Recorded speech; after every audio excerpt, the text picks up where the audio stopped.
Hello friends, welcome to my channel. आज मैं आपके साथ में शेयर कर रही हूँ 16 दिवसीय महालक्ष्मी व्रत पूजन विधि। इसको गजलक्ष्मी व्रत भी बोला जाता है।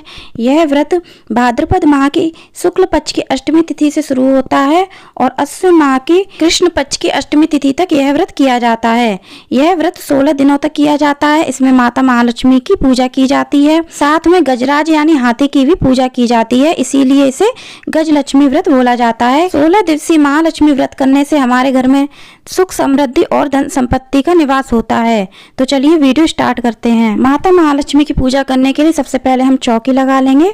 चौकी पर लाल कपड़ा बिछा लेंगे। अब चौकी पर अक्षत और फूलों का आसन देकर के हम माता महालक्ष्मी की फोटो या फिर मूर्ति को विराजित कर लेंगे।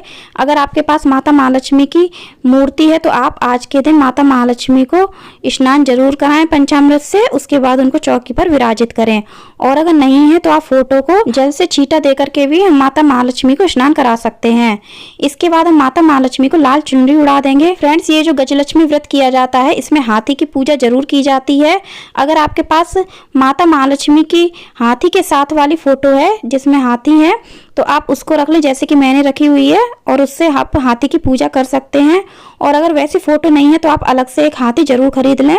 हाथी की पूजा इस पूजा में जरूर की जाती है। इसके अलावा फ्रेंड्स, माता महालक्ष्मी की पूजा के लिए हाथी कैसे बनाया जाता है मिट्टी का, उसका वीडियो मेरे चैनल पर पड़ा हुआ है। वीडियो का लिंक आपको डिस्क्रिप्शन बॉक्स में मिल जाएगा। इसके बाद हमने चौकी पर भगवान गणेश को भी अक्षत और चावल का आसन देकर के विराजित कर लिया है। अब हम कलश की स्थापना कर रहे हैं। कलश पर हमने मौली बांध ली है कंठ पर और स्वास्तिक बना लिया है हमने। फ्रेंड्स, अगर आप राधा अष्टमी से व्रत प्रारंभ कर रहे हैं तो यह कलश आपको 16 दिनों तक के लिए स्थापित करना होगा, जिसमें हम सबसे पहले गंगा जल डालेंगे, शुद्ध जल डालेंगे, हल्दी की गांठ, सुपारी डालेंगे, पुष्प डालेंगे। अगर आपके पास दूब घास है तो आप वो भी डाल दीजिएगा। इसके बाद हम कलश के मुख पर पंच पल्लव लगाएंगे और अनाज से भरा हुआ पूर्ण पात्र रखेंगे। अब हम कलश को चौकी पर विराजित करेंगे। कलश को चौकी पर आसन देने के लिए या तो आप अनाज की एक ढेरी बना लें या फिर आप अनाज से अष्टदल कमल बना लें।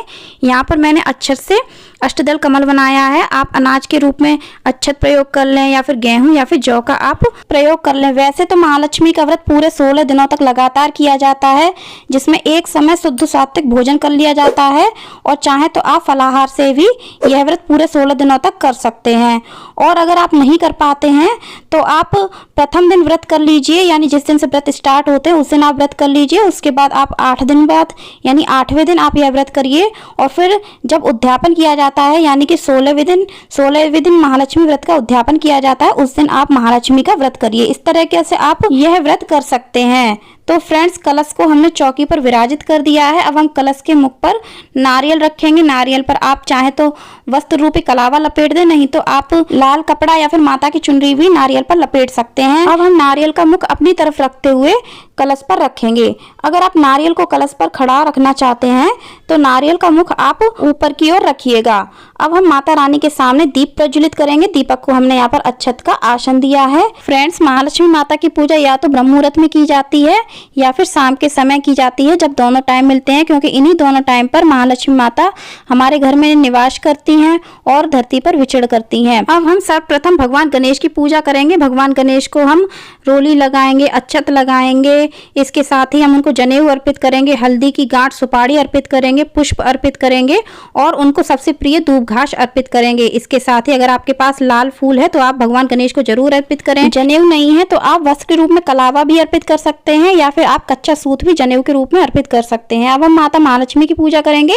माता महालक्ष्मी की पूजा हम रोली से, अक्षत से करेंगे और जो गजराज हैं उनकी पूजा हम चंदन से और अक्षत से करेंगे। माता महालक्ष्मी को भी हमने वस्त्र के रूप में कलावा अर्पित किया है। इसके साथ में हमने उनको पुष्पों की माला अर्पित की है। अब हम माता महालक्ष्मी को उनका प्रिय लाल पुष्प गुलेड़ का या फिर गुलाब का अर्पित करेंगे। आप हो सके तो नित्य पूजा में उनको एक लाल पुष्प जरूर अर्पित करिएगा, क्योंकि माता महालक्ष्मी को लाल पुष्प बहुत ज्यादा प्रिय होते हैं। फ्रेंड्स, माता महालक्ष्मी की पूजा हमें पूरे 16 दिनों तक इसी प्रकार करनी है, इसी प्रकार उनका व्रत करना है।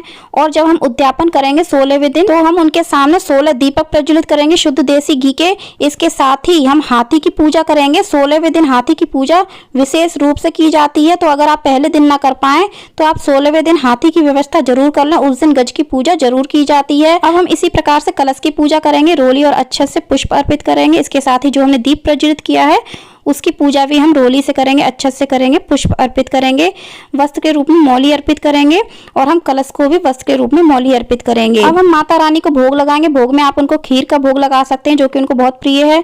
आप सफेद मिठाई का भोग लगा सकते हैं। इसके साथ ही आप शुद्ध सात्विक भोजन का भी भोग लगा सकते हैं। इसके बाद हम फलों का भोग लगाएंगे।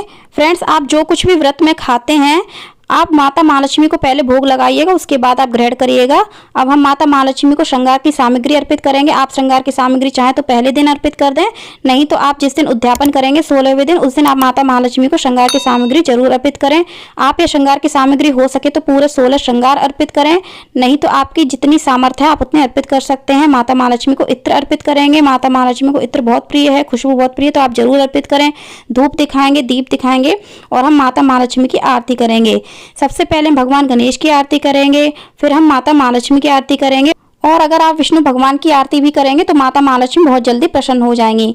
फ्रेंड्स, 16वें दिन माता महालक्ष्मी को सूरा सूरी का भोग लगाया जाता है। यह सूरा सूरी 16 की संख्या में बनाए जाते हैं, तो उद्यापन के दिन हम इनका भोग लगाएंगे। अब हम माता महालक्ष्मी को प्रतिदिन सिंदूर दान अवश्य करेंगे। हम माता महालक्ष्मी को 3 बार, 5 बार या फिर 7 बार सिंदूर अवश्य लगाएंगे और जब हमारी पूजा समाप्त हो जाती है तो हम माता महालक्ष्मी से थोड़ा सा सिंदूर लेकर के अपनी मांग में लगाएंगे। इसके बाद हम माता महालक्ष्मी को कुछ दक्षिणा अर्पित करेंगे। अपनी सामर्थ्य के अनुसार दक्षिणा हमारी पूजा में जो भी कमी रह जाती है उसकी पूर्ति करती है। अब हम माता महालक्ष्मी की कथा पढ़ेंगे। माता महालक्ष्मी की कथा का वीडियो मेरे चैनल पर ऑलरेडी पड़ा हुआ है, वीडियो का लिंक आपको डिस्क्रिप्शन बॉक्स में मिल जाएगा। इस व्रत में जो कथा पढ़ी जाती है वो मैं आपको सुना देती हूँ। अमोती दमोती रानी, पोला पर ऊंचो सो पर पाटन, गांव जहाँ के राजा मगर सेन दमयंती रानी, कहे कहानी सुनो हो महालक्ष्मी देवी रानी, हमसे कहते तुमसे सुनते 16 बोल की कहानी। तो इस प्रकार से हमने जो हाथ में पुष्प और अक्षत लिए थे महालक्ष्मी माता को अर्पित कर देंगे। अपनी माता महालक्ष्मी से हम अपनी प्रार्थना करेंगे, पूजा में जो भी भूल चूक हुई हो उसकी क्षमा याचना करेंगे, चरण स्पर्श करेंगे, अपने परिवार की सुख शांति की कामना करेंगे, सुख समृद्धि की कामना करेंगे। इसके बाद में जब पूजा समाप्त हो जाती है तो हम माता महालक्ष्मी से सिंदूर, थोड़ा सा सिंदूर लेकर के अपनी मांग में लगा लेंगे। तो फ्रेंड्स, उम्मीद करती हूँ वीडियो आपको पसंद आई होगी। वीडियो पसंद आई हो तो लाइक करिएगा, ज़्यादा से ज़्यादा शेयर करिएगा, हमारे चैनल को सब्सक्राइब करिएगा, बेल आइकन को प्रेस करिएगा और कमेंट में ओम श्री महालक्ष्मी नमः अवश्य लिखिएगा। धन्यवाद।